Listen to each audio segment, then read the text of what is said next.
I'd like to call this meeting of the Lancaster County Council to order and welcome everyone here tonight. Would you please stand and join Council Member Billy Mosteller as he leads us in our Pledge of Allegiance, followed by the invocation. Pledge allegiance to the flag of the United States of America and to the republic for which it stands, one nation, under God, indivisible, with liberty and justice for all. Let us pray. Dear Lord, thank you for this blessed day. Please give us open minds and wisdom as a council to make the best decisions for all of Lancaster County. Bless each council member that serves and everyone here, and hope everyone has safe travels home. In Jesus' name we pray.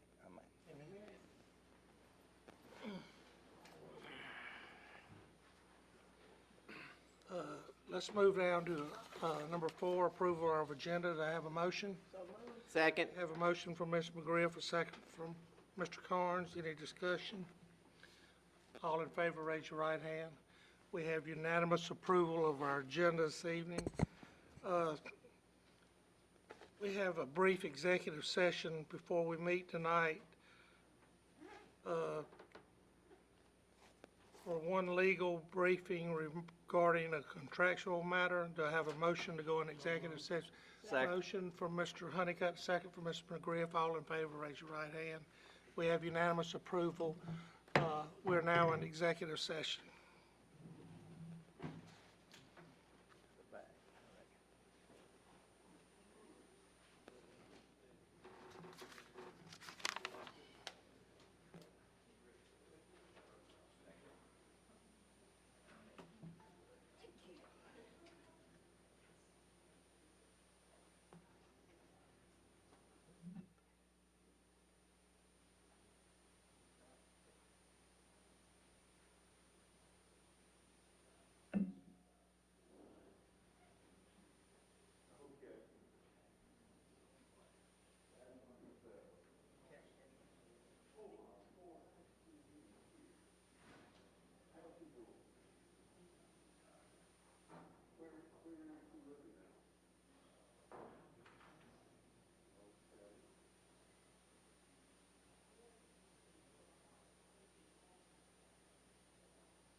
I'd like to call this meeting of Lancaster County Council back to order.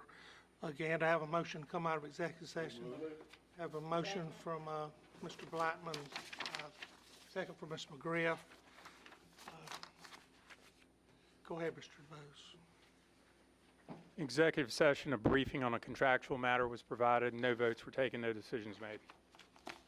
Thank you.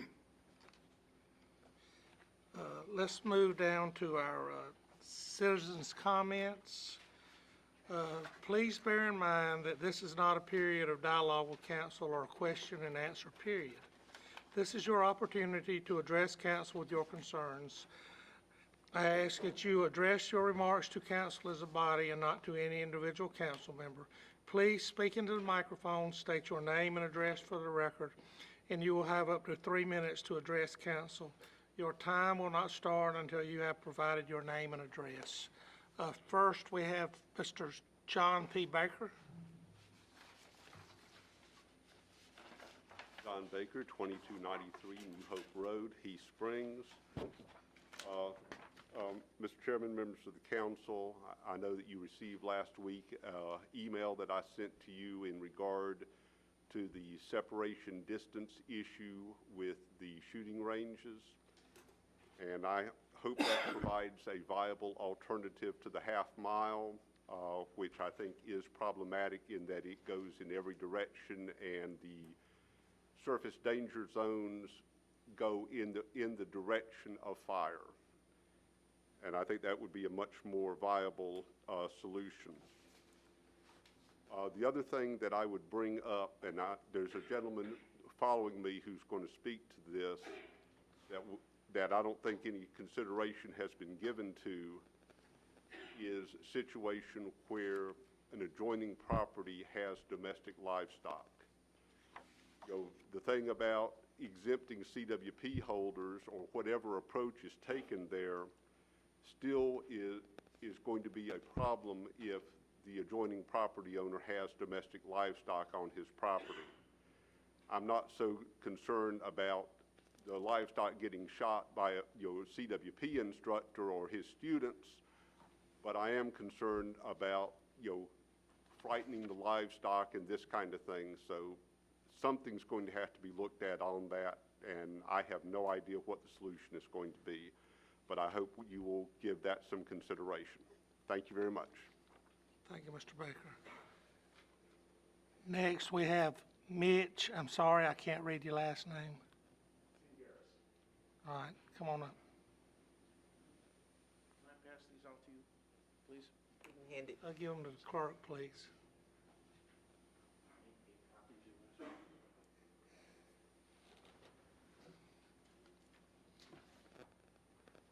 Mitchell Tingaris, 5224 Admiral's Landing, Lancaster. If you would, the top sheet is just what I'm going to be reading to you. If everybody would turn to the second page, because that is why I'm here tonight. Look at the picture, please. Tonight, I am here to speak on behalf of all the injured animals that need help. On Friday evening, April the 17th, I was walking my dog when I came upon the small fawn that you see in the picture before you. She was badly injured, and when she saw me, she tried to stand up and run, but was unable to move herself more than a few inches. Her rear leg was clearly broken. The most she could do was raise her head. I called 911, who had a Lancaster policeman call me within minutes. I explained the situation to him and was shocked to hear that they are not authorized to put down an injured animal. They can only put down an animal that is attacking someone. That makes no sense to me whatsoever. They can shoot an uninjured, aggressive animal, but not one that is severely injured and is suffering. It is an inhumane law, and it needs to be changed. He did try to call animal control to handle it, but they closed at 5 p.m. What was I to do at that point? Asked the dealer to wait until Monday morning. I immediately went home and called my wife, who called our neighbor to see if he had a gun and would be willing to put the fawn down. He did not own a gun. We know very few individuals here, as we are new to the area. My wife came up with the idea of getting an Edgewater Facebook page. She posted the picture along with the fawn's location and asked for help. Fortunately, someone saw the post, and within an hour or so, a long and painful one for the fawn, no doubt, they went over and euthanized her. What if no one answered the call for help? How long would that poor fawn lie there dying? Would crows or other carrion sense her impending death and start feeding on her while still alive and helpless? It would be slow and excruciating and terrifying death, to say the least. That does not need to happen if we will just give law enforcement the ability to end the suffering. This was not the first time I've witnessed this. Last July, I came upon a fawn that was barely a few weeks old lying in the middle of the road while cars drove around her. I picked her up off the hot pavement, put her in a shaded area with a towel over her head to lower her stress.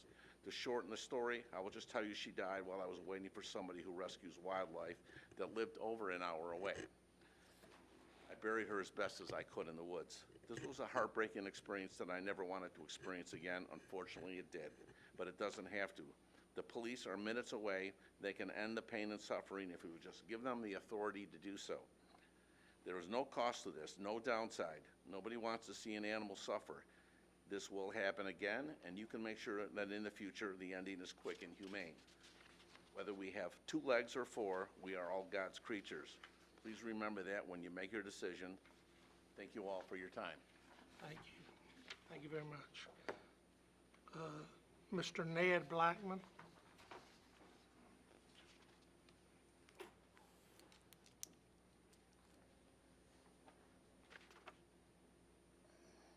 I'm Ned Blackman. I live at 816 Greenbrier Drive. And I'm here to talk about the shooting ranges because I've got one right in the back side of my property. And it's at 2256 Sunshine Road. And Mr. Mike Anderson, he is the one that's operating it out there. He says he's a concealed weapons permit instructor. And I've checked with zoning. He hasn't, the property, he's got 9 acres out there. The property hadn't been zoned for no shooting range. It has no permit for no shooting range. And like I say, he's right at the backside of my property there where I raise cattle. Been raising cattle out there for 50 years and then scared the hell out of them. They won't even go back in there. And I went to him and asked him not to be shooting back in there. He had his clients back in there, but the day I talked to him, had about, I don't know, 10, 12, 5 or 6 vehicles back in there. And, but he didn't pay me no attention. He didn't say it, but I guess he figured I'm gonna do what I want to do. And, what about the noise ordinance? What we're gonna do about that? The noise ordinance said you don't shoot around animals, horses, domestic animals. You don't do that. A 13-year-old knows better than that. And I'm just wondering what's going to happen to the noise ordinance. We're going to throw it out the window or what? Have any of y'all, have you seen any noise ordinance right lately? And I wish you would you like to see one of these? I've got one here. I've got one from back from 05. No out shooting around domestic animals. I got one here for the 5th and 23rd of 16. You don't shoot around domestic animals.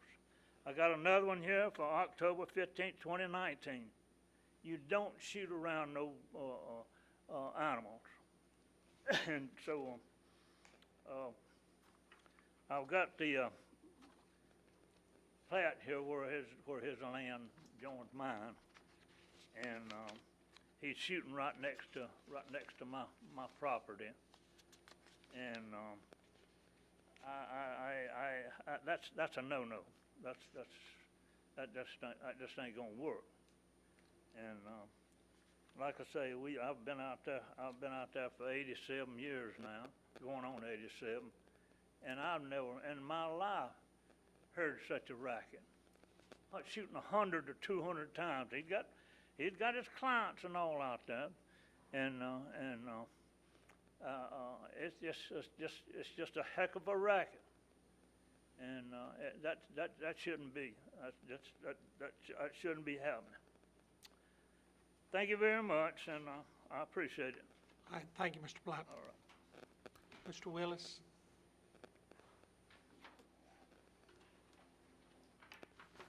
Pass this down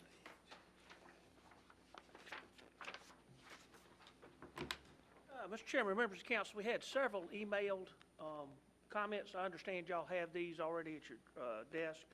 Just for the record, I have all five are in favor of imposition of impact fees, giving various reasons such as the demand the newcomers would place on the infrastructure and having them pay for it versus the existing residents, impact on other infrastructure the county would have. These are from Mr. Evan Freeman, Indian Land Action Council President, Jane Tanner, resident of Indian Land, Donna Sigmund, resident Van Wyck, Warren Hanson, resident of Cool Spring Court. I'm pretty sure that's up in the far panhandle. I think it's Indian Land. Bjorn Hanson. Yes, he lives in Indian And Land. Jim and Ann French, but I have no address for them. But those were City. emailed in and just needed to note those for the record. All right, thank you, Mr. Willis, and that concludes our citizens' comments this evening. Let's move down to item number 8, our consent agenda. Do I have a motion? Mr. Chair, I move to approve consent agenda items 8A, 8B, 8C, 8D, 8E, and 8F. Second. I have a motion for Mr. Mostello and a second for Ms. McGriff. Any discussion? All in favor of consent agenda, raise your right hand. We have unanimous approval. Let's move down to item 9A, our non-consent agenda. Resolution 1148-R 2021 regarding Lancaster County Council expressing its support of Second Amendment rights. Do I have a motion? So move. Have a motion for Mr. Blackman. Do I have a second? Second. Second for Mr. Honeycutt. Mr. Willis, Mr. DeBose, Mr. Blackman, who wants to go first? Go ahead, Mr. DeBose. Members of council, the resolution before you, again, is an expression of county council's support for Second Amendment rights. It basically recites provisions of the United States and South Carolina Constitution, cites to recent efforts in other jurisdictions to regulate guns and have proposed gun control measures, and again is largely a statement of support from county council for Second Amendment rights, and again urges the General Assembly and the governor to take no actions which would violate the freedoms guaranteed in both constitutions. That's the basic resolution provision. Other counties in the state have passed sanctuary resolutions. I think those are somewhat problematic because they purport to place the sheriff in charge of deciding whether certain laws are unconstitutional or constitutional that might be enacted. But again, I believe that's violative of separation of powers and puts sheriffs in a tough position. Again, this is largely a statement of support from county council for Second Amendment rights and does not overstep any bounds as far as directing people to have authorities that they do not have under our 3 co-equal branches. Who's next? Mr. Willis or Mr. Blackman? Okay. Well, you know, I brought this to the committee of whole. I have had numerous calls from constituents seeking this ordinance, seeking an approval. As I started looking into it with the help of our attorney, John DeBose, the one that you have presented before you is, again, not putting undue pressure on the sheriff or anybody else. It is just a show of support for the Second Amendment rights that we have to carry. And that is maybe a good way to describe it. It's just a very symbolic support that we will do if we pass this ordinance today. But I believe it's the right thing to do. I believe my constituents that brought it to me had nothing but the best of intentions.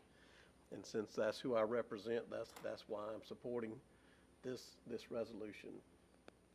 Mr. Chair, you know, as I spoke in the Committee of the Whole, I do not support this resolution simply because we have our Second Amendment rights stated in the U.S. Constitution, also in our state statutes. I don't see any need of bringing any attention to the fact that we are putting a statement of support, whether it's symbolic or anything else. If we do anything, we need to talk about gun control. And I also stated last time that less than 1% of the people that own guns use them for personal self-defense.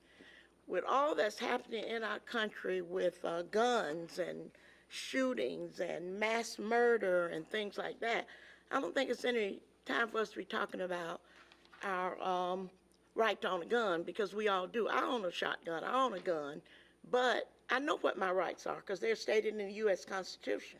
So I don't see a need for a resolution within the county to put emphasis on something that we already know we have a right to. So no, I do not support this. And I'm sure a lot of my constituents do not support bringing this up at a county level. So no, I don't support this. I think, you know, I deal with women who've been sexually assaulted. I deal with women who've been raped, and most of their perpetrators and accusers use guns. So if we do anything, we need to talk about gun control. All right, thank you, Ms. McGriff.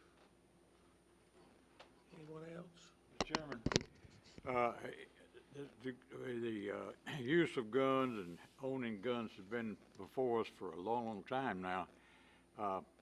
It appears that there's even a move maybe to look at the Second Amendment of the Constitution and see about doing something about that and limit our opportunity and our right to bear arms.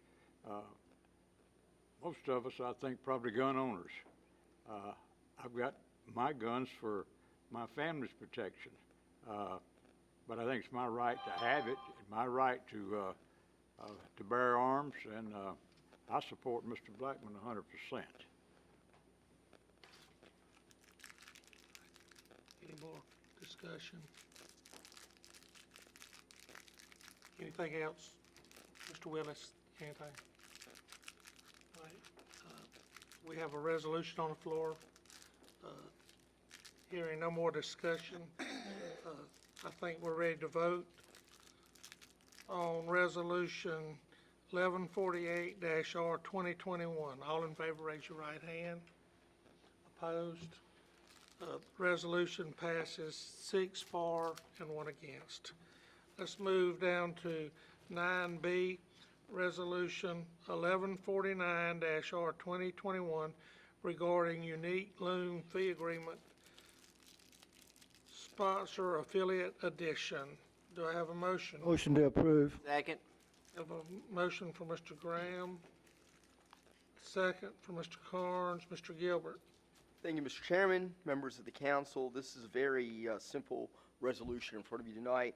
Back in December of last year, on December 30th, we approved an incentive agreement for Unique Loom for the expansion of their Fort Mill Highway distribution center and headquarters. They have come back and asked that the holding company that holds the real estate for them, which is an arrangement that's all common, we've seen it on many of these agreements, be added as a sponsor affiliate. So we are adding, if approved, 793 FMH LLC to the agreement, and they would be a sponsor affiliate, and they would hold the real property, which would be the land and the building. So I'll take any questions you may have about the resolution.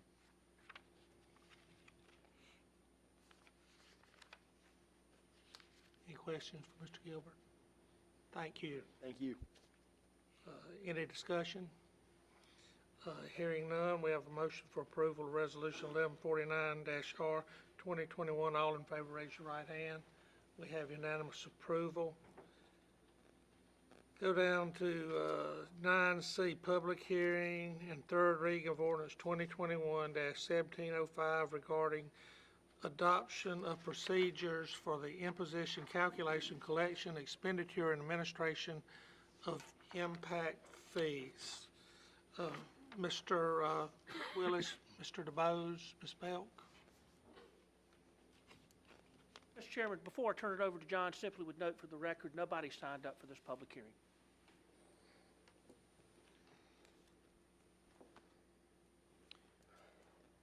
Members of council, before you is ordinance 2021-1705 for third reading consideration. I will note that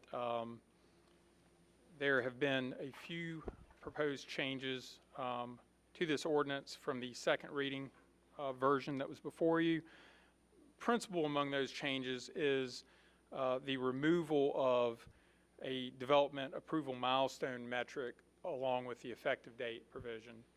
This is the procedures ordinance for any impact fees that would be enacted by the county. Having approval metrics within the procedures ordinance might tie the hands of future councils or make it difficult for future councils to provide consideration for projects that are in progress when some future fee may be passed. And by future fees, I'm talking 2, 3, 4 years from now. If council wanted to adopt, say, a solid waste fee or a road fee, if you have a development approval metric within your procedures ordinance and it passed 3 years ago, it requires you to get back under the hood and deal with your procedures ordinance so that then you can grant potential relief to projects that are already very invested at some later date, 2, 3 years down the road. So there's been a removal of that effective date portion of the effective date provision from this ordinance. This ordinance would be, as proposed, would be effective upon third reading. And again, it does not set any fees. It just sets forth the administrative procedures for how fees would be collected, the statutory exemptions under the State Enabling Act, the appeals procedures, et cetera, et cetera. Again, removal of October 1, 2021 effective date and those development metrics. And again, I stress that this is not setting any fees itself. Additionally, another reason for removing that effective date within the context of this ordinance is council has before it fee setting ordinances for fire, EMS, sheriff, and Parks and Rec. Depending on what council wants to do with fee service areas for those fee setting ordinances, we could have various effective date provisions and again a disconnect between those ordinances and the procedures ordinance. So again, for y'all's consideration, we've got a plain vanilla procedures ordinance. The amended version is attached as proposed third reading version of ordinance 2021-1705. If that version meets with council's approval, a motion to amend the ordinance in the form of the proposed third reading version would be appropriate by county council. I'm happy to answer any questions y'all may have. Any questions for Mr. DeBose? Thank you. So we had a public hearing, no one signed up. So we will move past our public hearing, and I'm looking for a motion to bring this matter to the floor. Motion to approve. I have a motion from Mr. Blackman, a second from Mr. Graham. Discussion. Mr. Chair, as I spoke last time, you know, these impact fees on our businesses is I'm totally against.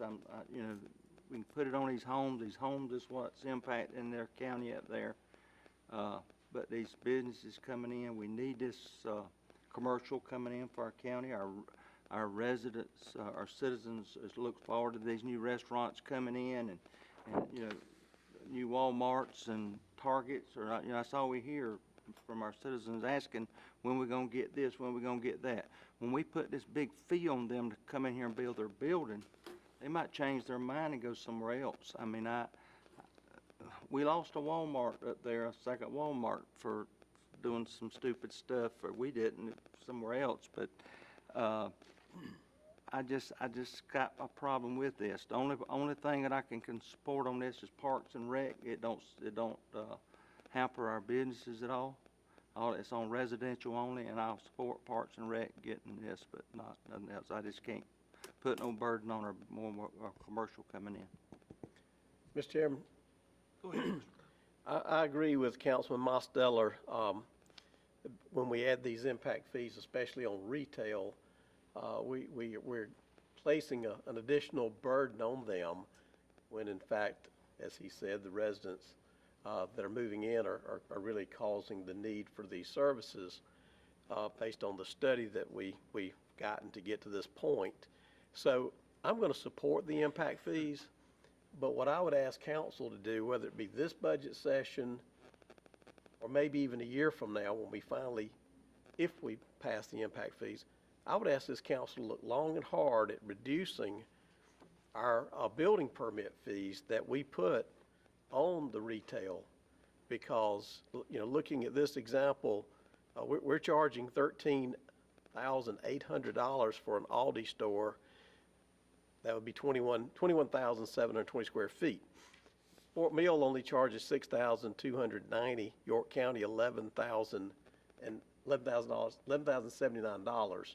So we are extremely high in all of our building permit fees, and I think we could bring them down and look at each individual development type to decide what would be an appropriate permit fee to help with this concern of putting this additional burden, especially on retail.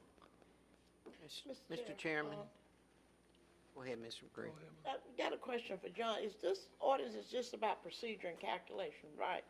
Can you please explain that? Because we're voting on the process, right? Yes, this ordinance, in fact, does not even get into the process of calculating the individual fees for the service areas. For example, the fire fee would be set by the fire fee ordinance. The calculations are contained within the impact fee study, but this procedures ordinance, again, just basically adopts the state code impact fee act and the procedures and exemptions under that act. Again, counties are free to determine when they collect fees, and this proposes to collect fees at the building permit stage, but you're correct. This is just the underpinning and the admin procedures, appeals procedures, and exemptions under state law for the collection of fees. Council could conceivably pass this procedures ordinance and pass no actual fee setting ordinances and just have this on the books for years to come if council did want to pass an impact fee. So this just provides you the administrative tools to actually effectuate any fees that you end up passing under separate fee setting ordinances. Yeah, I just wanted to make that clear. Okay. All right, thank But you, in Mr. order for us to pass the impact fee, this ordinance has to be in place, right? Correct. Yes. All right, any more questions? Mr. Carnes? Well, I was going to make the statement of what Ms. McGriff asked about, but I do have a question about the motion that is on the floor. The motion that is on the floor, is it to approve third reading with the changes, or do we need a amendment to do that? So It wasn't stated in the motion. correct.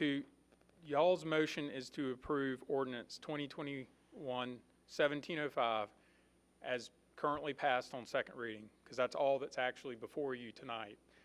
If you wanted to adopt the proposed third reading version of ordinance 2021-1705 that is attached to the agenda package and that contains those changes that I mentioned, which I do think streamline the ordinance quite a bit and make it more workable, y'all would need to make a motion to amend the motion that's on the floor to adopt that proposed third reading version.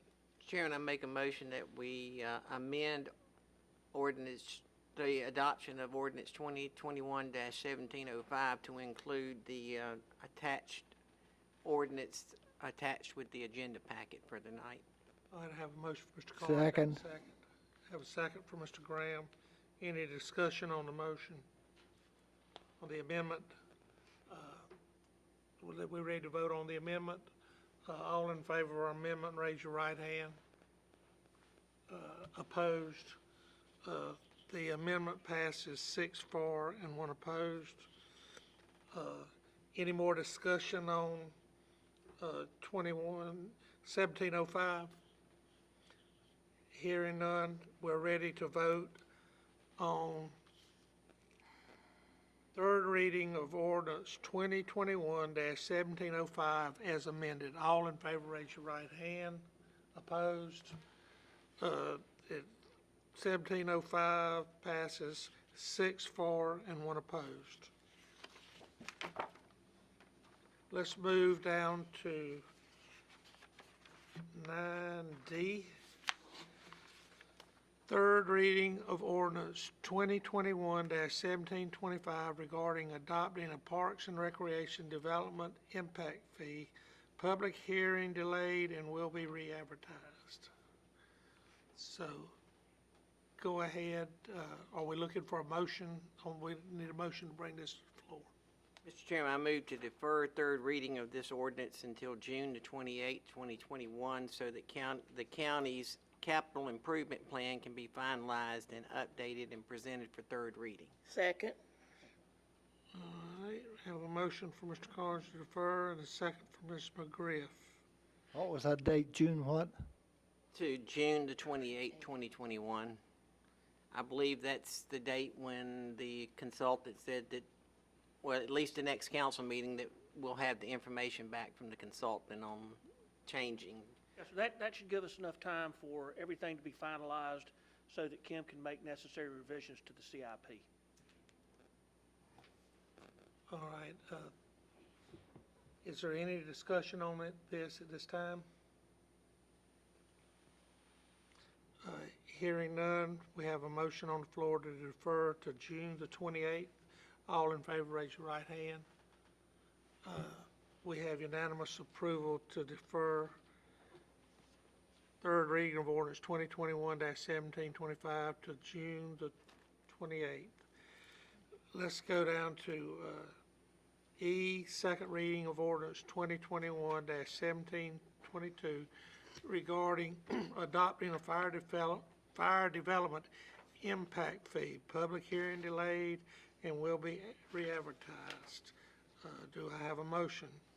Mr. Chairman, I move to defer second reading of this ordinance until June the 28th, 2021, and that we direct staff to work with the consultant and legal counsel to prepare a proposed second reading version of the ordinance for consideration by County Council that amends the fee area to include the geographic areas of the Indian Land, Pleasant Valley, and Van Wyck fire districts.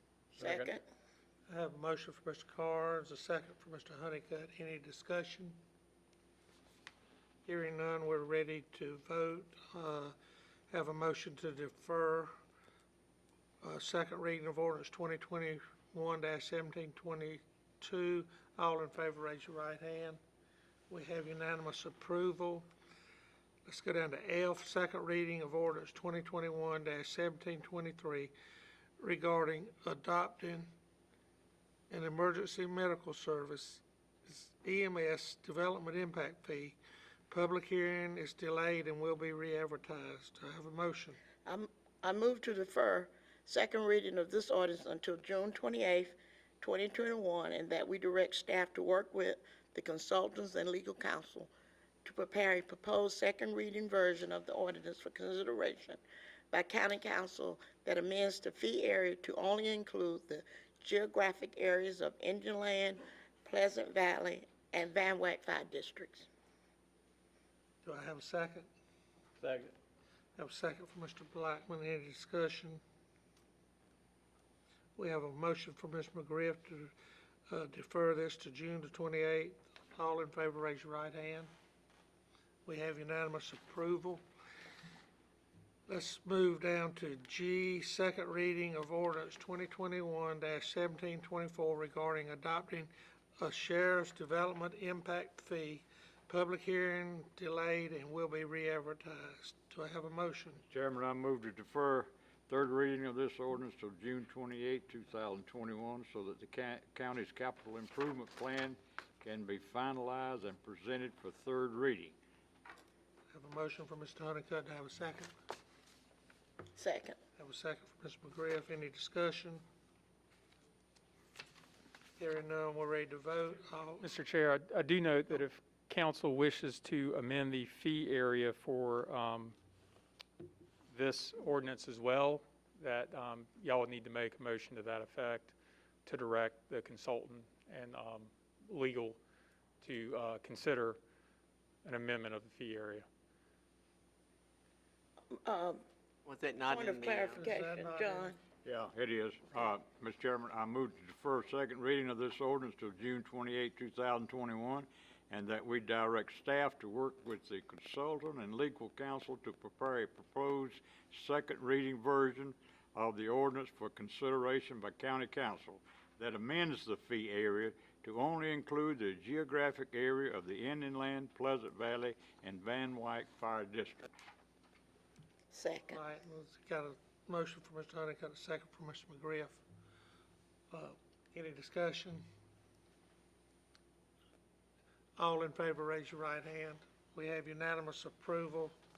Does that cut the mustard? I mean, everything, did we do that procedurally correct? Correct, yeah. As I heard Okay. the original motion, it was just to amend the Okay. CIP, but I believe that covers it. Okay, I just want to make sure. Thank you.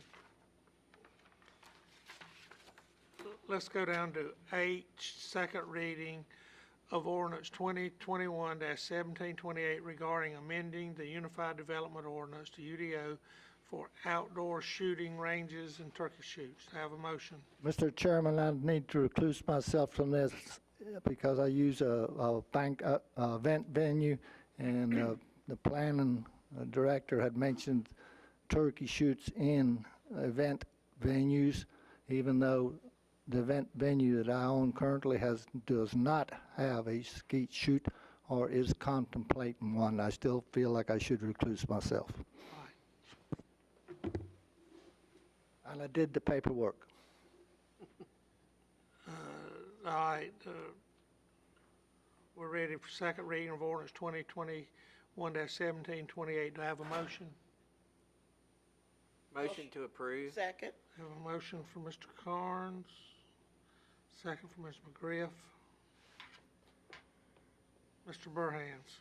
Yes, Mr. Chairman and members of council, thank you.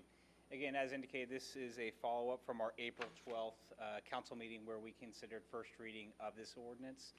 I wanted to just very briefly, if I can get the slide to transition.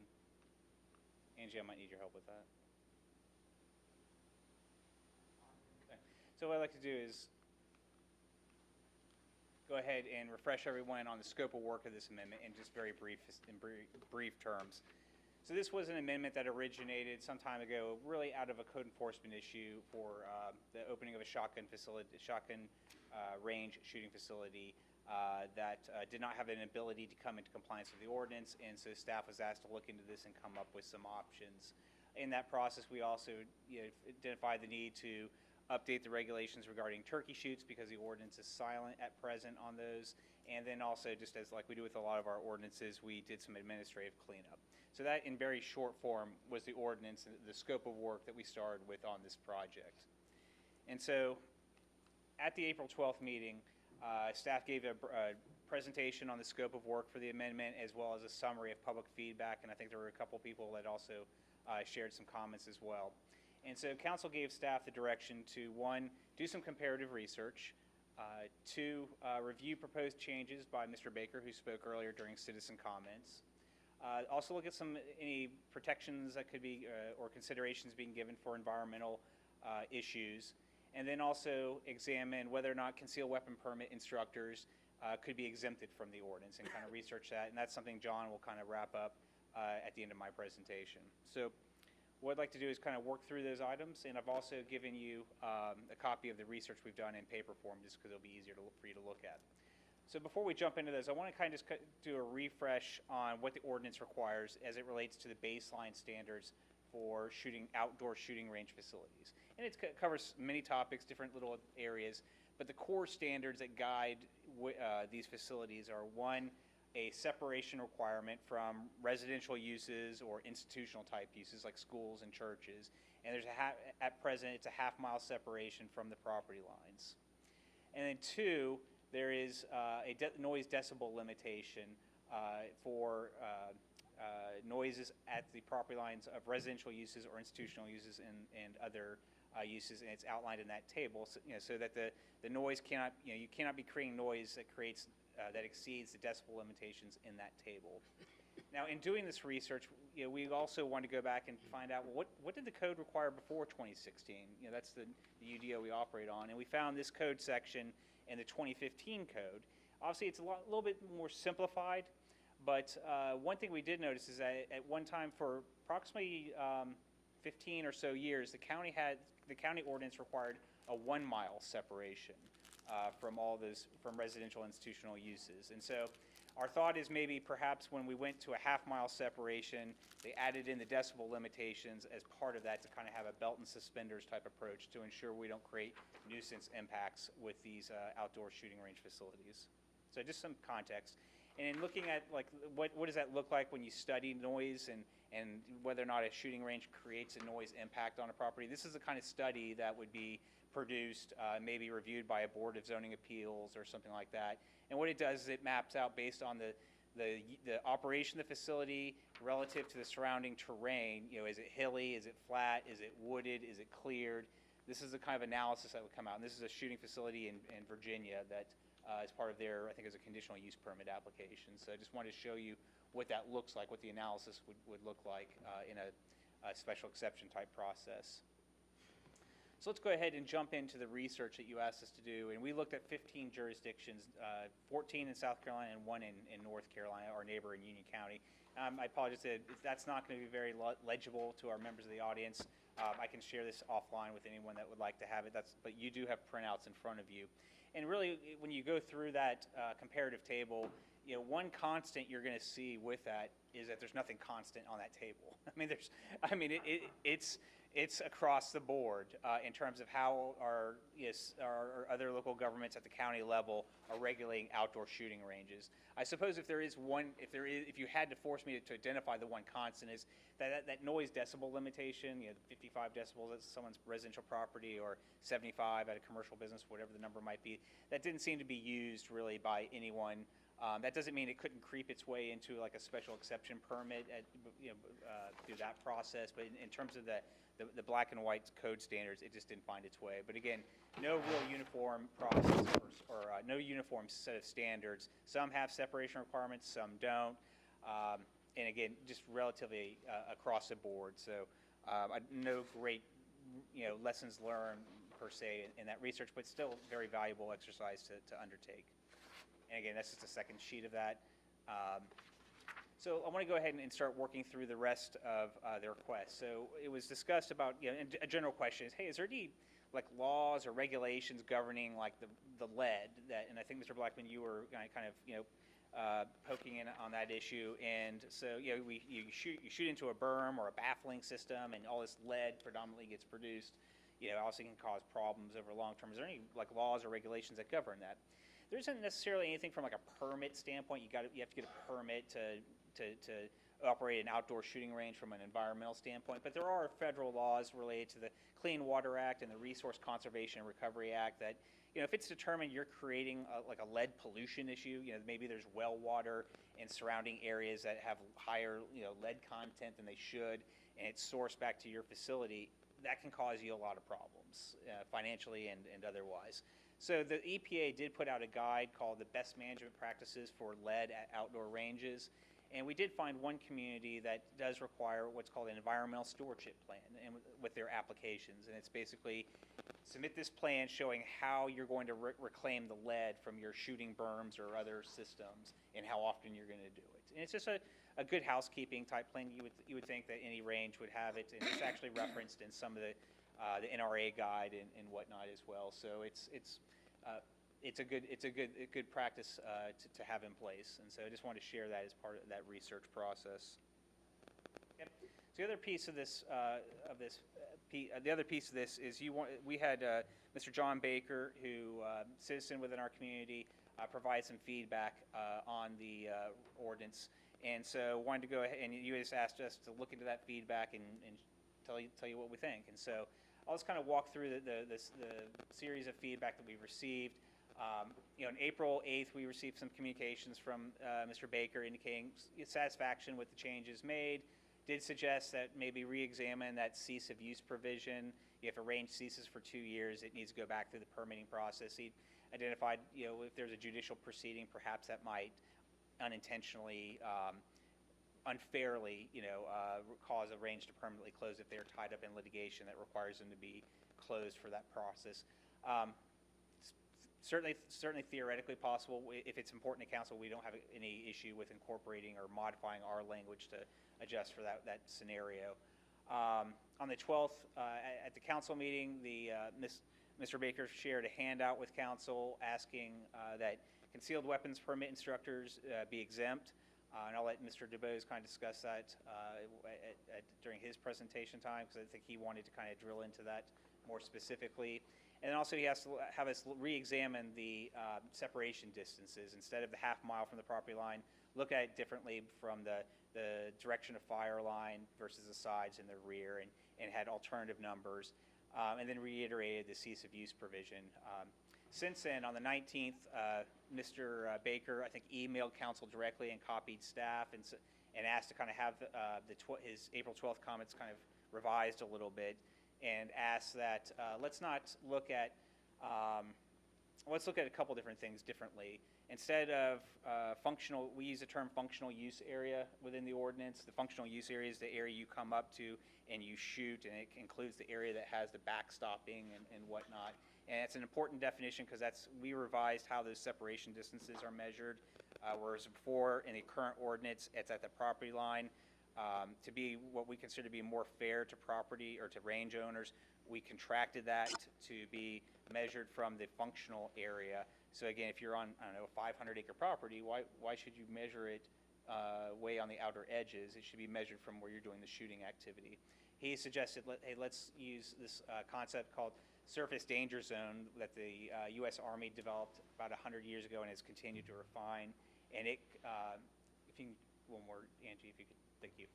And what it does is it comes up with a system to identify, in essence, the danger zone, if you will, of a shooting area based on whether you're shooting your child's little BB gun or you've got an Abrams tank shooting on the move, And so it's that dynamic, and even aerial as well. So it's that dynamic, and we take no issue with the SD, they call it SDZ concept. It is a legitimate concept. It does have value, and we are accepting of that. If council would prefer to use that SDZ zone, it will need to be modified, because if you literally apply it, you would have really large buffers, because it contemplates the full distance that a piece of ammunition travels, which with rifles can be miles. So it would need some modification. And then Mr. Baker asked that, instead of using, again, this half-mile separation as in the current ordinance and in remains, is to use a 264-foot setback from the property line, between the property line and the surface danger zone. And so those are his comments. I really don't have a lot of feedback on the 264 feet. The surface danger zone, or whatever concept you want to use, I mean, that will certainly take care of the area where unsafe or where folks could have the opportunity of being hurt. And so I think that the range design guidelines that we require people to follow in designing a safe range facility take into account suitable area to keep individuals safe. What those separation requirements are really geared towards is nuisance prevention, and it's about noise, more so than it is about keeping people safe per se. And it's not explicitly written, but in reading the current ordinance and over over again relative to 3 or 4 different design manuals that the various agencies produce. That's what we've walked away with, is that the half-mile separation is all about noise prevention more so than it is about safety, or physical safety. So. All right. And so I want to go ahead and just kind of lay out, what might be some next options for council. And so the first option is just moving forward. Consider, approve second reading of the ordinance with that scope of work I outlined before. Maybe consider some minor revisions. The cease of use provision I mentioned earlier, the inclusion of an environmental stewardship plan. Keeping in mind, with that train of thought, if that's where you're at, again, we've had these separation requirements at least from 2001 or so. Was a mile, and then it got reduced down to a half mile. Hasn't created any issues that I'm aware of. And I mean, you've been in the community longer than I have, so maybe there's some scenarios where it didn't work out well. I haven't heard those, but there may be cases. My suggestion, if you want a suggestion from staff, if you want to consider tinkering with, making some minor tinkerings with those criteria, separation and decibel limitations, I would advise you to do it on more on a site-specific basis than I would revising the standard for all ranges, a single standard for all ranges to comply with. Because, yes, ma'am. The reason why I asked that you review that is for the staff to make the recommendations for what was reasonable, what was fair for folks to follow and understand. That was the only reason. Not to use anything anyone suggested, but that you review them and see whether they were reasonable and fair. Okay. That was my only reasons for asking to look at them. Okay. So I would just say if there is a council desire to make any changes to the proposed ordinance, or really to the scope of work of the ordinance, I think that's really, it's not the language, it's the scope of work of what was asked. My advice is to make changes allowing for a site-specific analysis to be done for individual outdoor shooting ranges, because again, I'm more concerned more about the noise than I am about someone being errantly shot. I think there's a lot of great design information out there and requirements that we have that would protect Joe or Jane citizen or operator at the facility from being shot. But what I feel that is that the bigger standards that we're having that are being questioned are more about nuisance and about not having loud noises on your property and being able to enjoy your property because you have a shooting range that opened up. But noise containment is related to the design of the facility. What type of systems they use to contain noises. Do they have berms? Do they have baffling systems? There's some systems where you shoot into a pipe. Literally, you're an outdoor range, but you're shooting into a big pipe.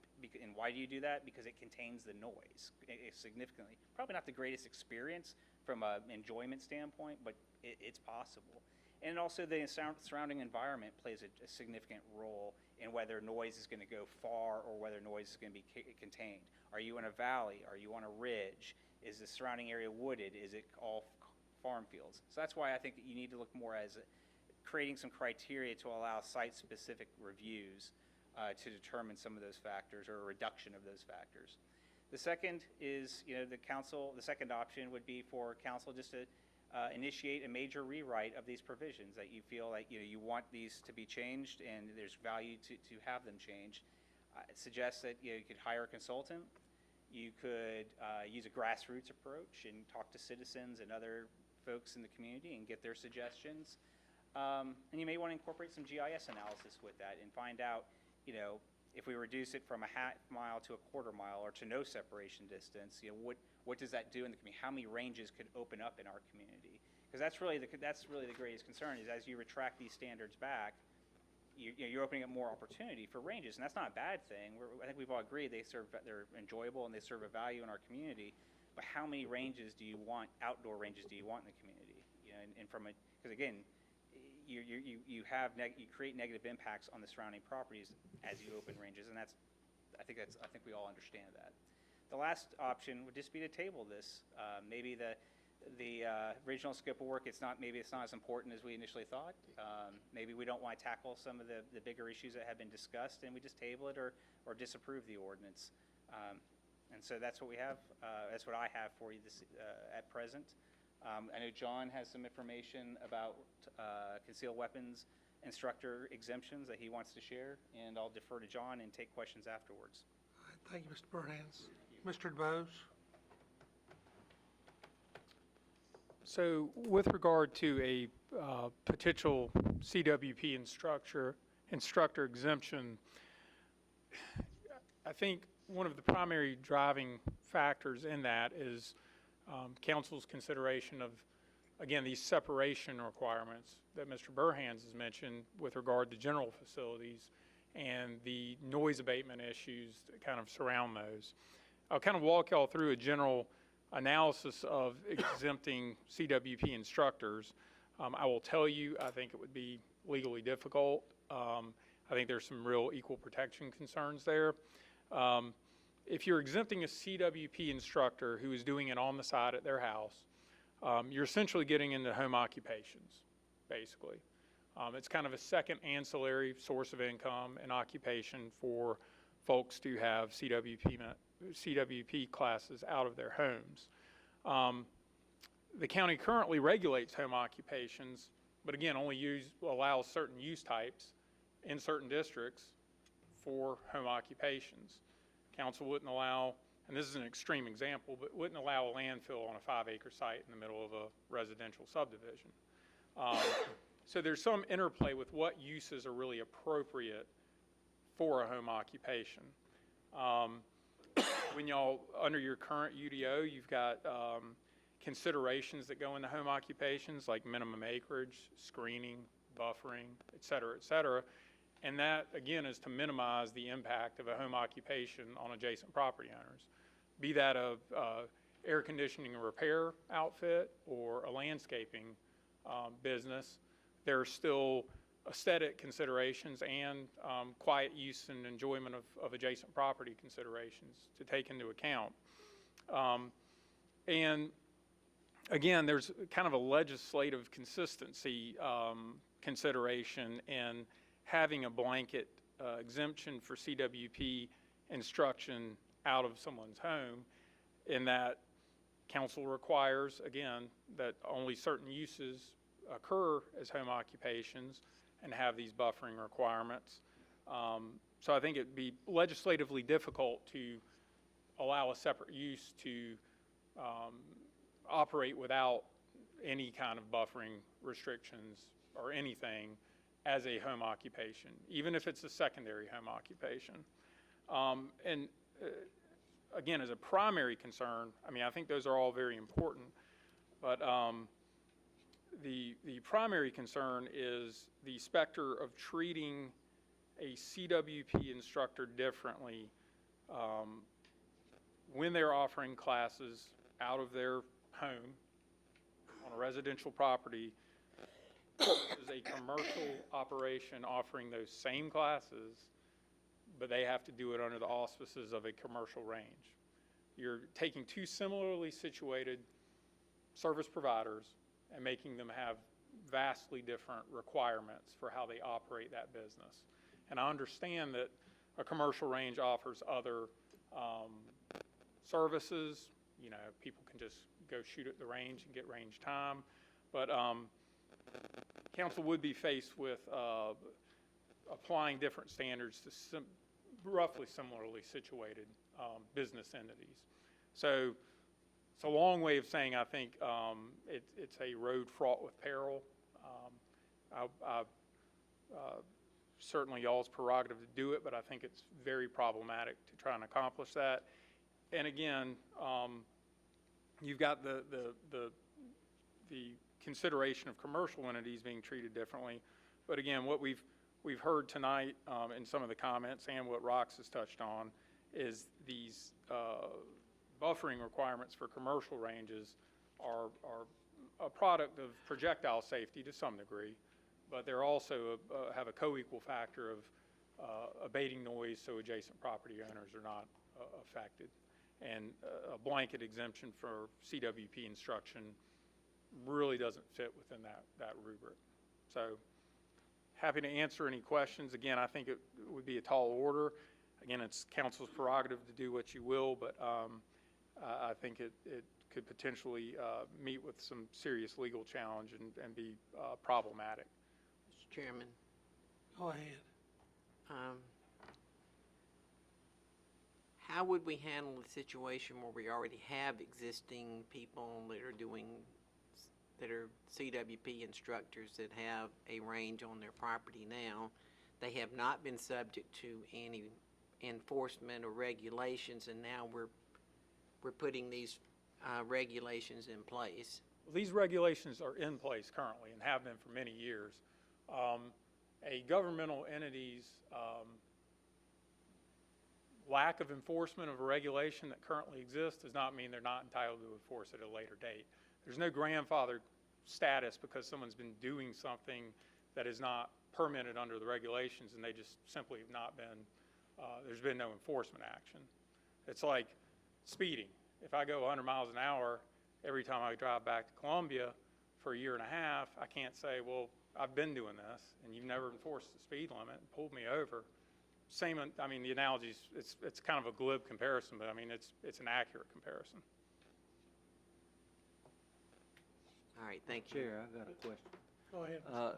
John, I understand the noise ordinance and everything, you know, the setbacks and stuff, but the firing line, I don't understand. For these concealed weapon permit instructors, the firing line is different from a handgun to a high-powered rifle. And these guys need some kind of variance to not have a half a mile of firing line for a handgun. I mean, Well, you can set the regulations for noise and you know, and whatever, but there's a difference there, and correct. I think we're So- really putting a lot of burden on making a CWP instructor have to comply with a rifle range. I mean, you know, something that's going to travel a lot greater distance.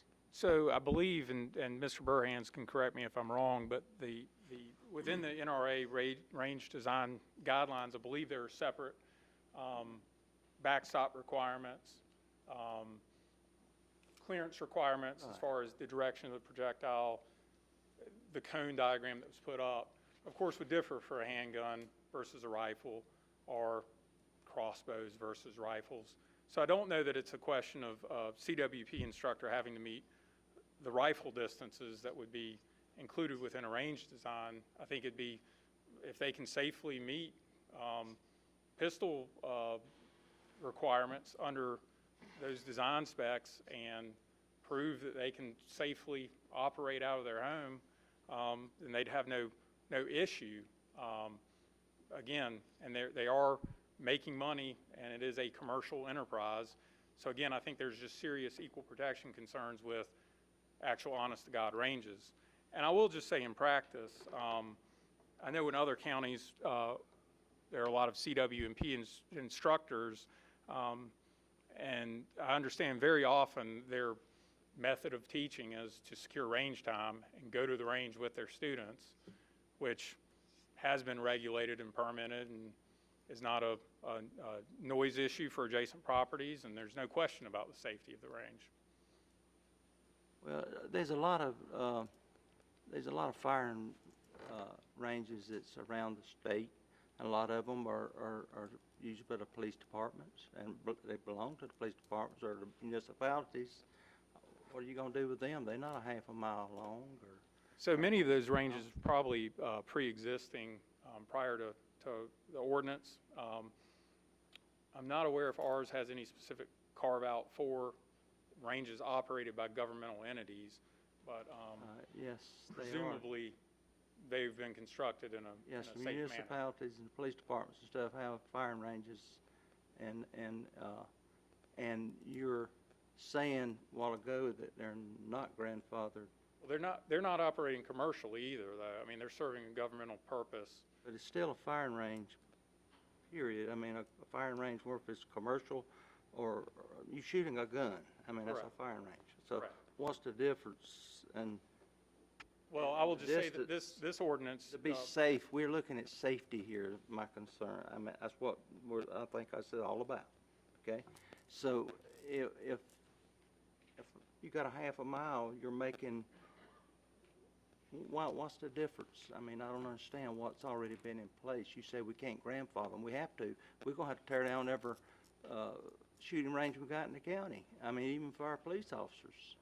I didn't say that you couldn't grandfather those, and I will say that I believe this regulation deals with commercial operations, not governmental-run shooting ranges. They're used for governmental purposes. I mean, the government's not charging people money to go use their range and offering classes. I understand that, but still, we're talking about firing ranges, not regular person going out there or commercial, regardless. We're talking about a firing range. I don't understand. You're losing me. So, and I referenced earlier. Difference in, well, who owns it? I'm saying that if you have Especially- a actual range, it would be grandfathered. What I referenced earlier with CWP instructors, if they constructed say they've got a berm in their backyard and they constructed it within the time frame that these regulations have been in force and effect, you know, these laws were in force and effect when they did that. I don't know that you can grandfather them if that occurred Right. after enactment of the laws. Yeah, it's just, the handguns is just entirely different from shooting anything else. I mean, when you conceal weapon permit classes, I don't know if any of them, I'm sure some of you have them, but you start out at, I don't know, 6 feet, back up to 12 feet, whatever. I mean, you just keep backing up. So it's real short stuff. I mean, you're not shooting, you're shooting at a target there, you know, at a short distance. And I don't understand why a half a mile, why they would fall under this same firing range. These higher-powered rifles, they're shooting at a distance. They set their targets up way down to target, way down the line, and they're shooting high-powered rifles down through there. You got differences in your firing ranges. If you were to exempt CWP permits, necessarily under that logic, though, I would argue from an equal protection concern that if you wanted to exempt CWP classes occurring in someone's backyard, then the logical extension would be that if you want to operate a commercial range and people are only shooting pistols, then it's free reign. They don't have separation requirements. Could we, first of all, let's just tackle turkey shoots. Get that ironed out. It's pretty simple, what's been presented to us. Then look at the handgun ranges, handgun-only ranges. See if we can come up with an ordinance that accompanies that, and/or bows, as you mentioned earlier.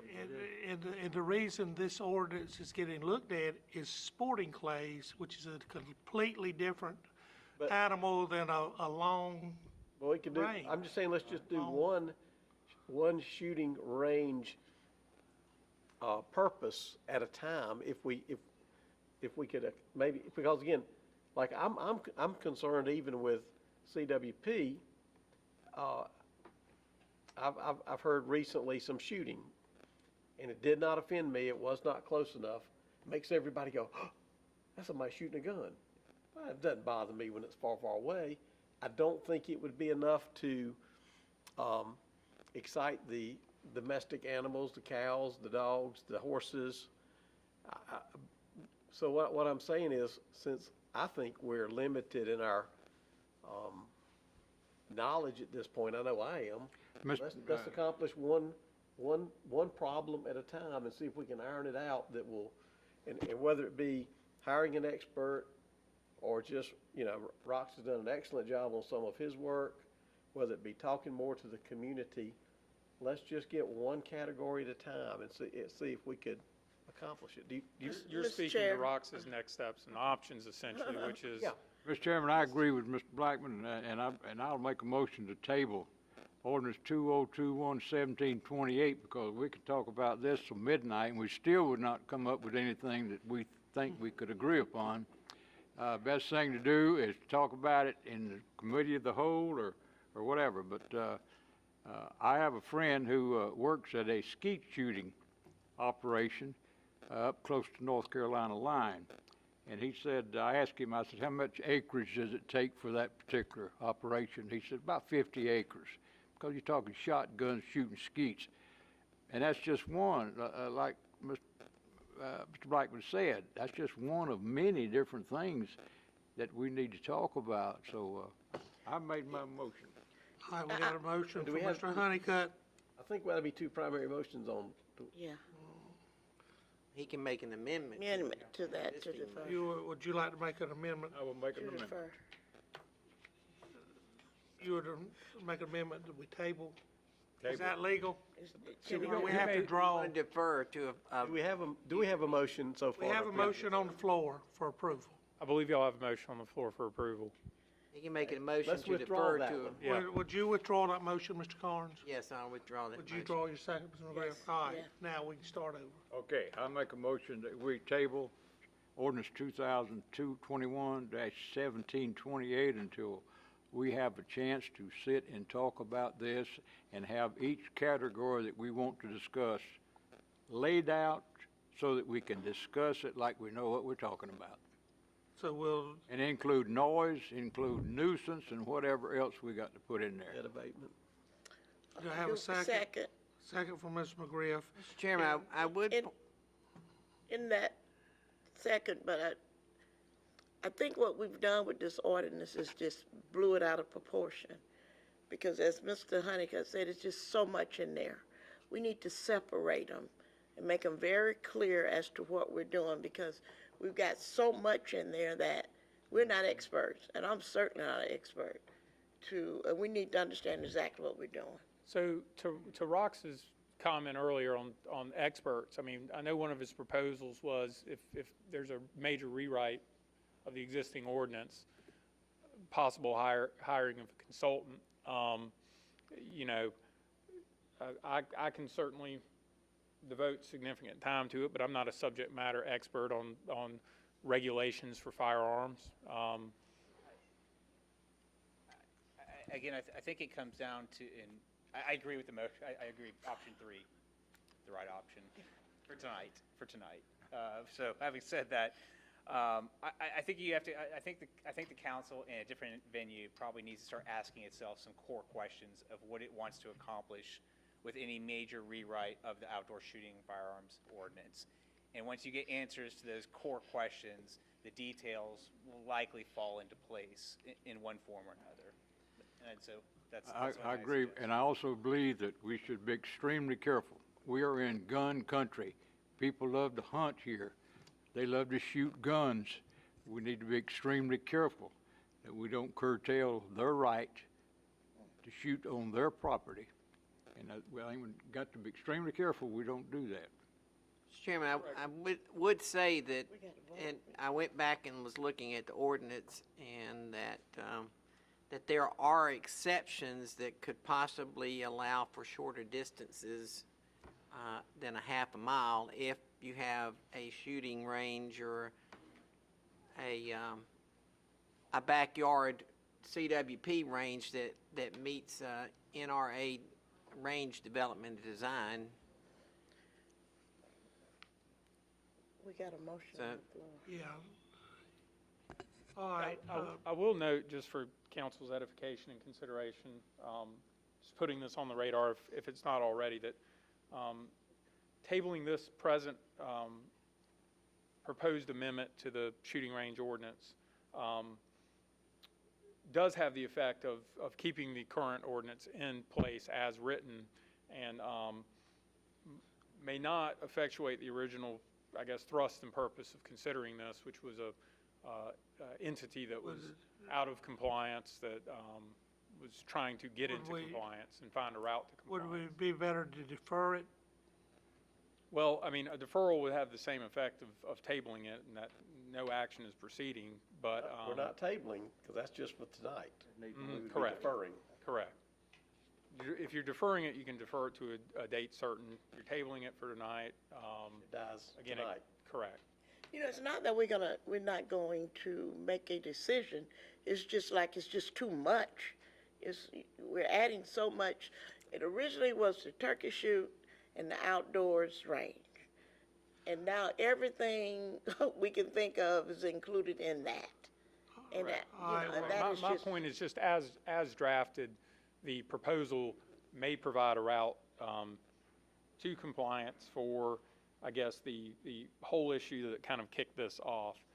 If it is tabled or deferred, and to Mr. Blackman's point, you know, if it's not removed off the table at a later date, it dies. Council may want to defer to a date certain, or even if not specifically a date certain, until the, and I think this was the thrust of what Mr. Honeycutt was addressing with his motion, that it be deferred until after a committee of the whole meeting can occur and further consideration can be given to it. That is not 100% a date certain, but it is certain enough that, hey, it will be after we consider it at a council as a whole.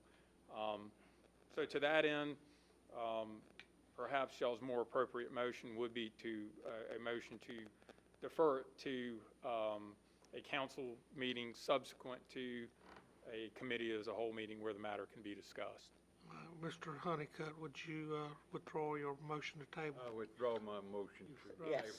table. Would you make another motion to I will defer? make a motion to defer. You second that motion?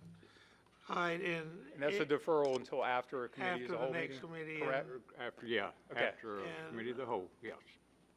Okay. All right, any more discussion? We're ready to vote on that. For all in favor, raise your right hand. We have 6 for and 1 recusal. Would you have Mr. Graham come back in? Make sure he hasn't left. Yeah, he might go home, if he was smart.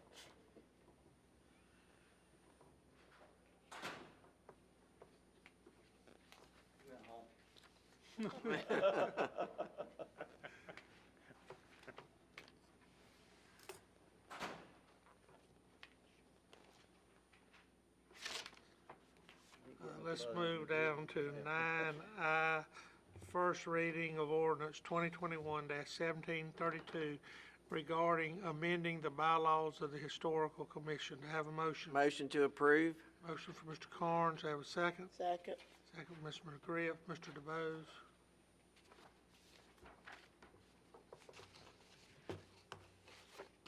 I hope there's less to unpack with this one than the prior.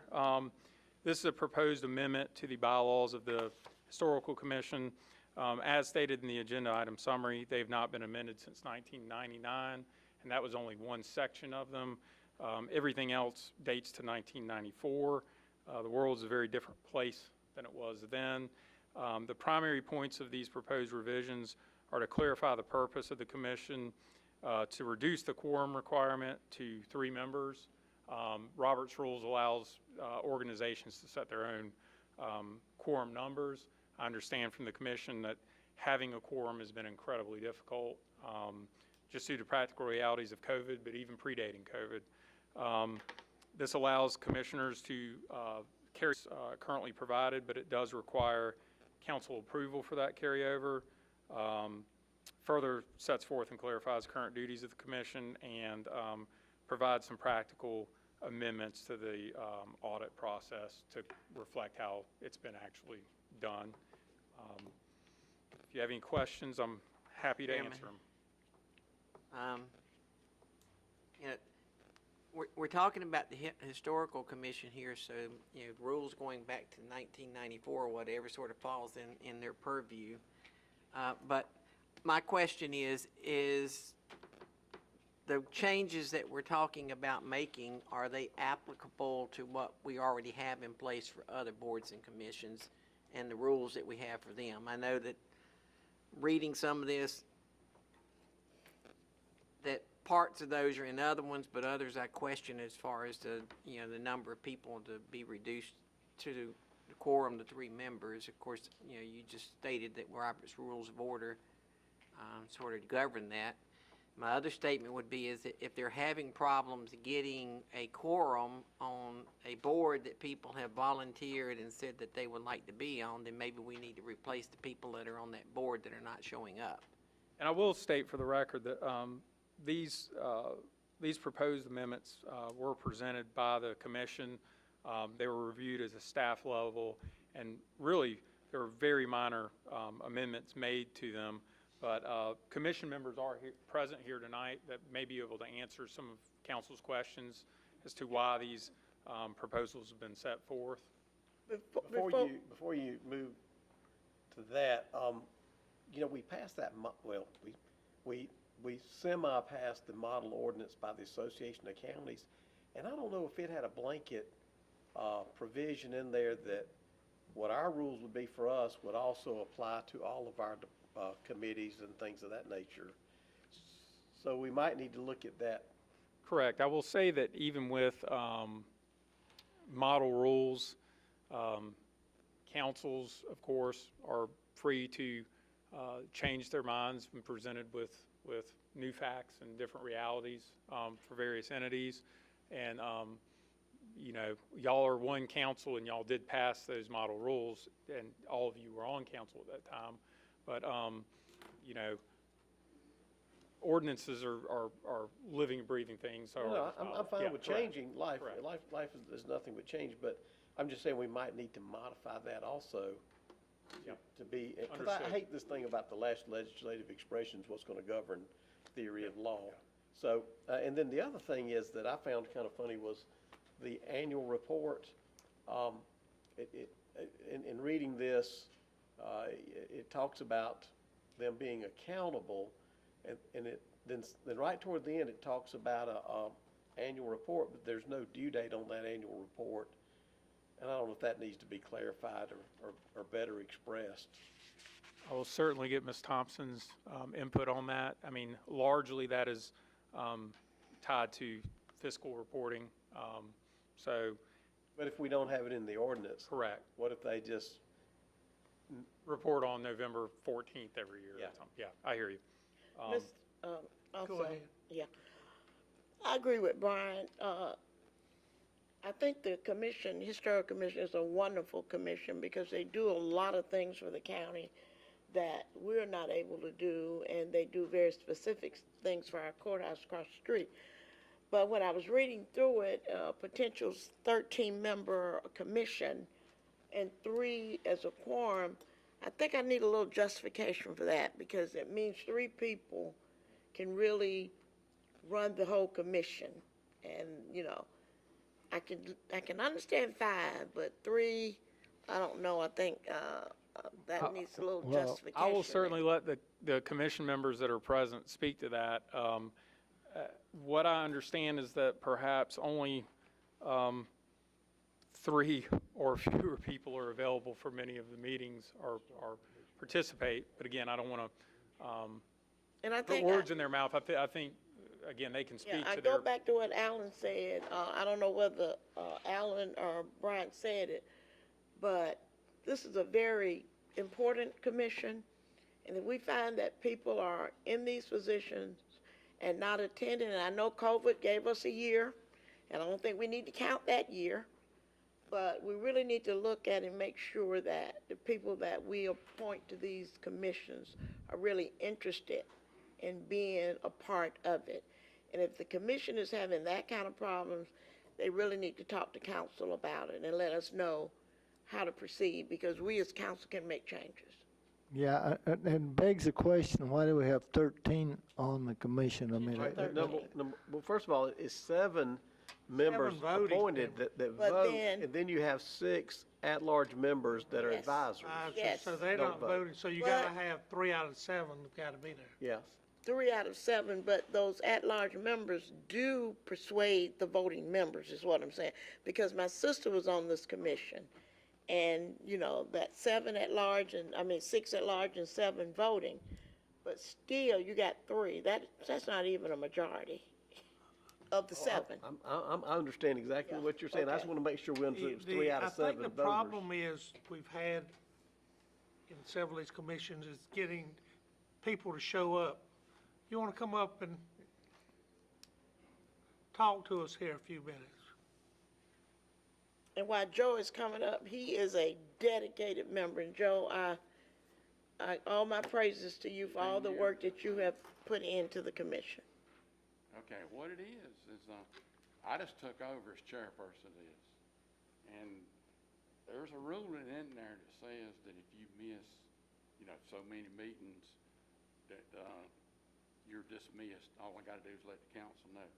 But I talked to Steve, and that's one of the reasons we looked at rewriting this, is that Steve said that I can't go by what past is done.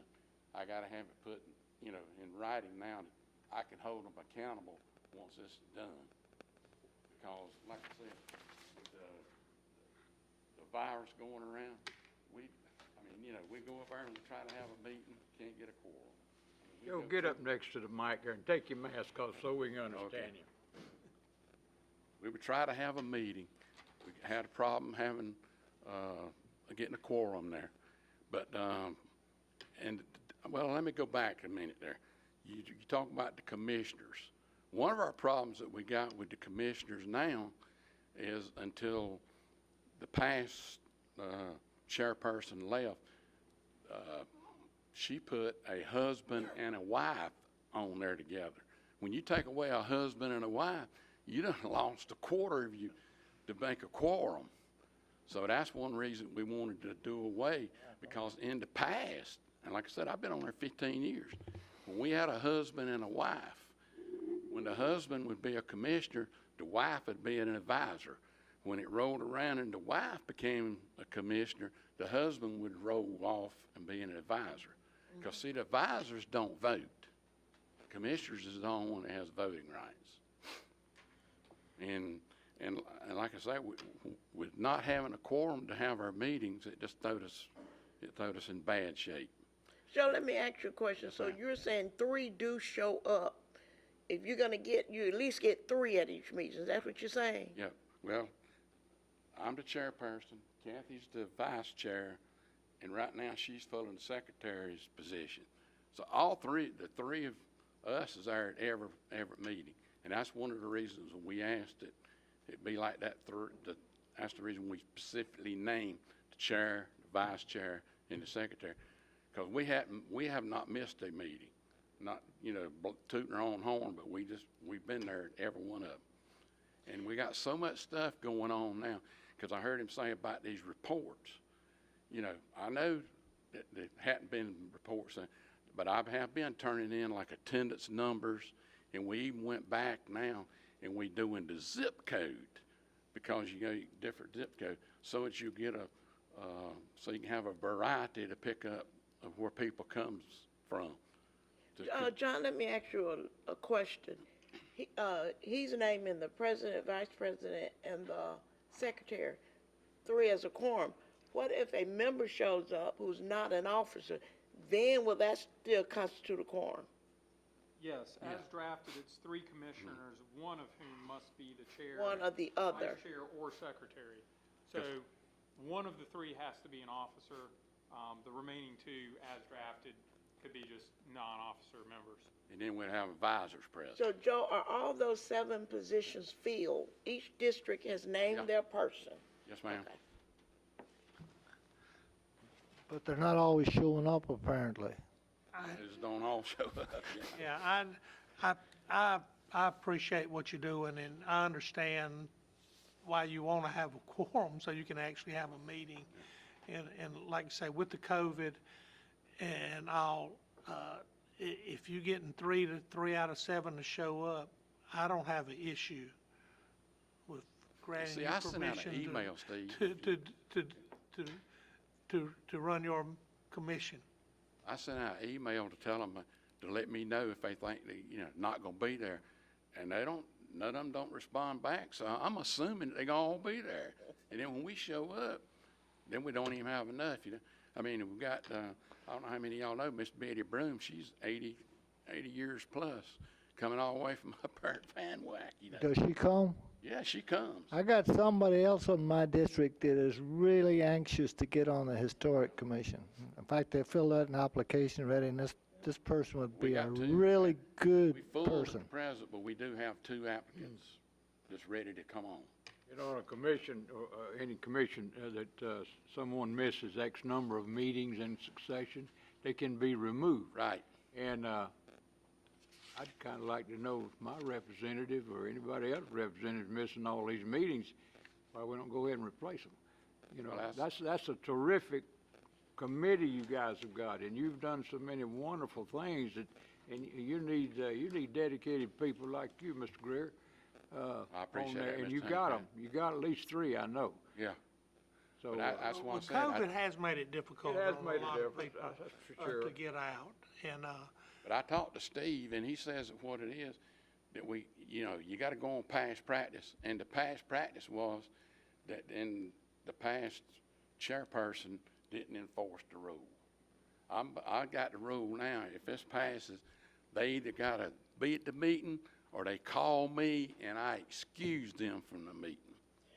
John, let me ask you another legal question. Can we, pass this ordinance temporarily until we can look at our membership and make sure that our representatives are doing what they need to do? Explain what our alternatives are. Well, as an initial matter, I'll note that this ordinance is before y'all for first reading. Mr. Blackman, Councilman Blackman's provided some good input thus far about some tweaks, which I will be looking at. But your question, and maybe without directly answering your question, is this ordinance might take a little while to work its way through the legislative process before y'all. In the interim, council members at their discretion and desire could certainly contact those that they've placed on the commission and make inquiry as to why maybe folks aren't showing up or whether they're interested in serving any longer. You know, that might obviate the need and eliminate the need for some of these proposed amendments. Some of the amendments, though, may still need to be in effect. Again, as currently drafted, it deals with 3 consecutive meetings during the year without a valid excuse. But the proposed amendment is just, again, that's one part of the meeting section, but it's 3 meetings total during the year. I mean, some of these proposed sections may still be matters the council wants to consider and potentially approve. Again, because the bedrock of this was drafted in 1994. But I'm giving you a lawyer answer where I'm not really answering your question. Other than to say this is before y'all for first reading, you could defer it and not take action tonight. You could pass it on first reading. I could make adjustments to it. You know, I think I want to pass it, but I still want us to look at it. And that means before second reading or third reading, but surely, you know, I know Joe, and I know this is a passion for this, and if he's making this recommendation, it's got to be a reason. So, to your point about kind of temporarily passing it, though, I mean, those temporary suspension of bylaws and amendment of bylaws are typically undertaken in emergency declarations, like council itself did during COVID. So, it's kind of unusual and perhaps problematic to amend bylaws for only a year's period and then they revert back. Yeah, to what I'm saying is that we know they also were affected by COVID. And if the people were not attending, it may have been because of that. We should not hold that against them if that's the reason why. Correct. So I think we're looking at more than folks not coming. We're looking at COVID year. Correct. Yes, to your point, amendment of the quorum portion of this, after y'all have feedback from y'all's appointees, might be unnecessary. If people's intention now that perhaps they're vaccinated is to start appearing at these meetings again, then maybe amendment of the quorum provision isn't appropriate or necessary. I mean, that's for council to decide, but there's certainly some time built into this process because it does require 3 readings for those issues to kind of be hashed out. Mr. Chairman, I make a motion to approve ordinance 2021-1730. We've got a motion for. We already have. Yeah, Can I make a this is, suggestion? again, we can talk this one to death. Mr. Chairman, one quick point, though, and not to discuss, Mr. Bose, just look at the fact that when somebody misses 3,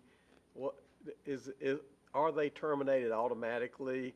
Are they given notice? Yeah, it's in the ordinance. All that there. is kind of missing to me, and probably is missing in our other It's in the ordinances, too. ordinance there, 3 meetings. I know, but what, if someone misses 3, are they automatically out?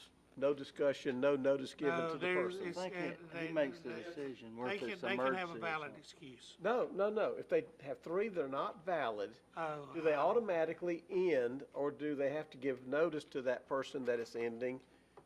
I just want to see some follow-up to that point, that's all. And that should be, we don't need to discuss it. that procedure should be the same for all the boards. Whatever that is, it should be consistent across all the boards, and I'm sure there is one, I just don't know it off the top of my head. But this one doesn't have that. Go I ahead, just Yeah. Mr. Willis. missed. In answer to Mr. Blackman's questions, it's, you know, without having to go back and look at each board and commission, the general rule of thumb is upon missing whatever the threshold is, and you know, without having to go back and look, but whether it's 3 meetings in a row or 3 in a fiscal year, whatever. That in and of itself, once that chairman notifies the clerk to council, triggers an automatic removal. The council member that appointed that person is notified they're removed. Now, that council member at that point can reappoint the same person, or they can appoint a different person. But the general rule of thumb on most of the boards and commissions is, once you hit that threshold, the absences themselves triggers the removal. Mr. Blackman's But, point, but though, does, I see the need of. does the making- ordinance cover that, though? Yeah. Just because we do that doesn't mean it's in the ordinance. Correct, it's worth making explicit. Mr. Chairman, I'd like to make a suggestion that the chairman send an email out to all of his board members stating the fact that this is going to be enforced going forward, and also just asking each member, are you still interested in serving? And then at that point, you know, we pass first reading tonight, I'm sure we could get the answers back before the next council meeting so that we can understand where we're at. I got a meeting May the 11th. Thank you, sir. And also, all the newly elected council members like Mr. Carnes and myself, we have to reappoint them at the end of June, I believe. Their term comes up at the end of June. So we should, somebody's got to ask them, all our board members, if they want to serve again. All 4 of us that were elected this year, all of our appointees come up at the end of June.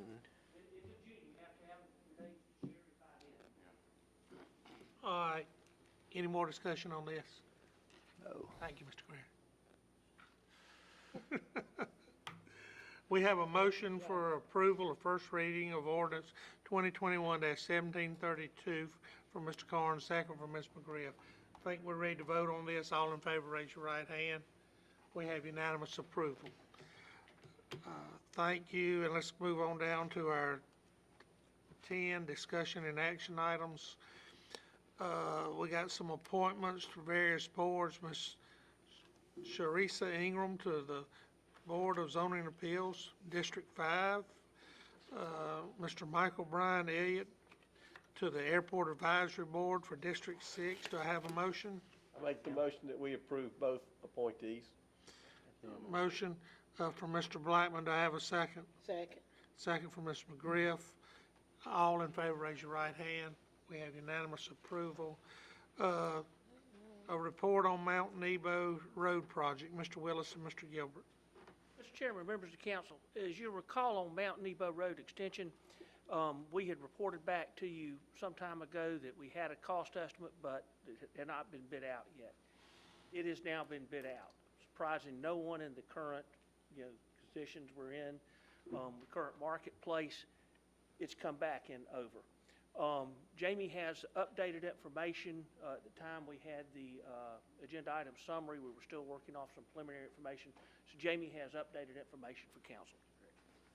Thank you, Steve. Mr. Chairman, members of the council, as Mr. Willis just pointed out, this was bid out about 6 weeks ago. We got the bids back. This was the lowest bid, and it was the lowest bid by quite a bit. We originally thought, when the engineer put it together last summer, that the cost of the road, which was going to be 750 feet of paved road with curb, gutter, as well as access over to the church to connect to their road, would be $557,166. That was the original estimate. That included engineering and construction. The cost came back at $634,636. We had at the time in grant money $300,000 from the South Carolina Department of Commerce in a site enhancement grant. We had $100,000 from Comporium and $103,000 from Duke Energy. So that put the total in terms of grant money at $503,000, which we thought would be a $54,000 gap. When you look at the new cost, we're at about $131,000 gap. However, I went out and I got another $50,000 from Duke Energy that has now been committed to the project, and I talked to Veronica this morning, and she got me the numbers that we had for the 7% set aside that we have been building up through economic development projects through the agreements, and that's another $60,000. So the real gap at this point is we had 634,000 minus the 553 leaves it at $81,638 minus the 60,000. We're looking at a $21,459 approval that will have to come out of general funds for that, or reserve funds to pay for it. So we've really been able to chip away at this. So be happy to take any questions y'all might have. That's pretty good. Jim, I'm gonna put you on the fundraising committee. Happy to do it.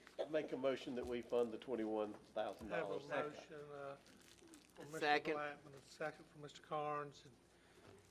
Fund balance is not an issue.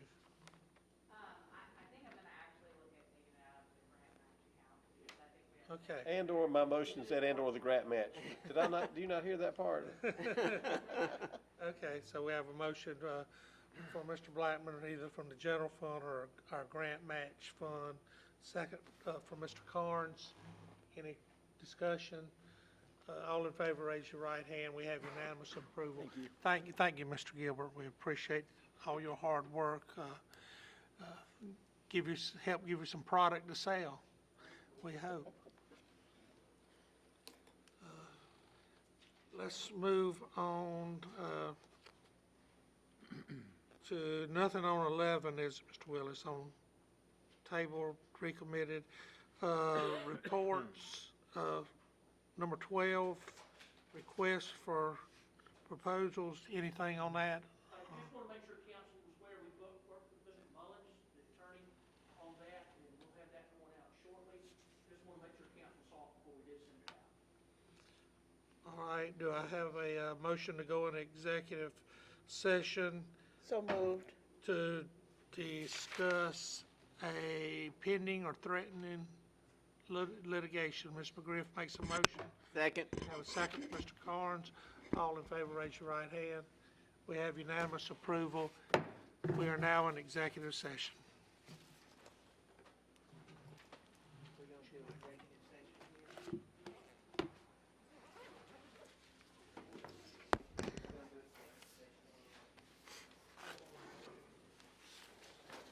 We're going in the back.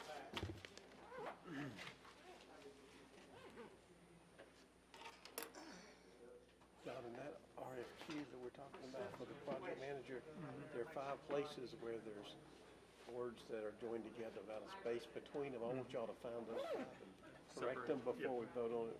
No, seriously, no, that's all I saw wrong with it. Yeah, I think Wayne's got, I think I've got that in Word from when Wade circulated it. I'm just picking. Well, listen, Nobody else would see it. I'll tell you, that drives me crazy, because we all notice that if he said it's something in Word, his version, my version, scratches and letters. Yeah. Like words together, it drives me nuts. And I got the same thing. I don't know how to fix it, but it bothers me. Well, so I got the same thing on lease agreements. You know, I've got a commercial and a residential I use for my property. Yeah. And it does the same thing, and I cannot get it to, I play with the justifications, take them off and on, and I can't get it. it's just randomly in there. Yeah, it is. I don't know how to fix it. I think it's when you're doing justifications on both sides, but.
how to clear a room, don't we? He's just not going it as short.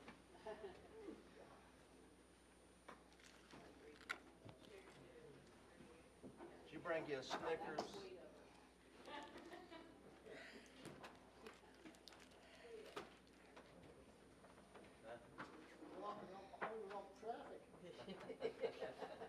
Larry said he's getting ready to leave.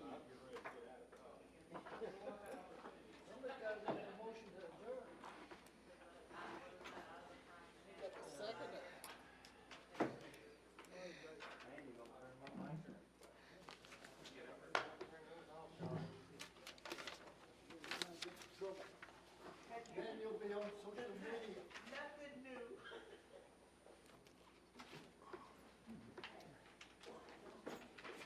You back on? I am here. We live.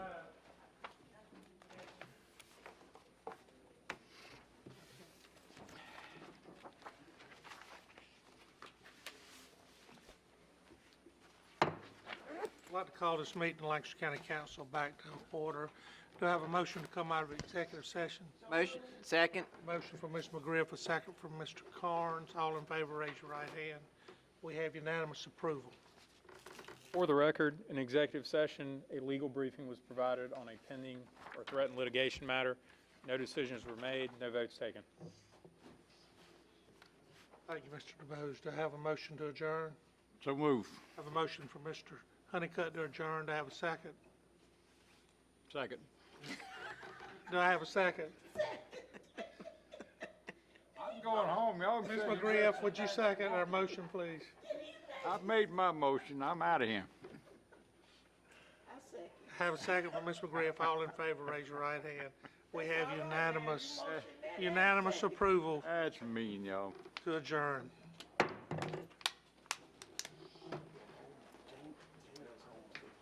Say I was gonna ruin